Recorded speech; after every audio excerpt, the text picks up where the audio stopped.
Аким Интау Туркестанской области Даурен Махажанов посетил село Урангай с населением около 8 тысяч человек и встретился с местными жителями, передает корреспондент Казинформа. Даурен Махажанов заслушал отчет акима села Сыздык-Перметова о социально-экономической ситуации в селе и планах дальнейшего развития. Аким города ознакомился с проделанной работой и подробно рассказал о выполнении трехлетнего плана развития каждого села. Он отметил, что у села Урангай большие перспективы. Например, в этом районе будет построена экономическая зона. Там откроется несколько предприятий, увеличится количество рабочих мест.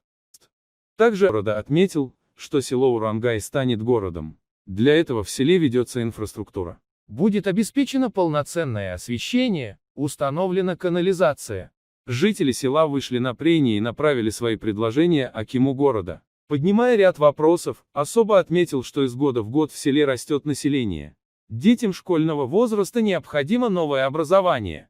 Кроме того, речь шла о дороге, освещении. Обращая внимание на обращение жителей, аким города Даурен Махажанов отметил, что данные вопросы будут решаться поэтапно. Отметим, что сегодня село Урангай состоит из 3 населенных пунктов. По сельскому округу работает 181 крестьянское хозяйство. В государственных учреждениях работают 484 работника. 87 граждан открыли собственное дело. В Урангайском сельском округе действует несколько предприятий.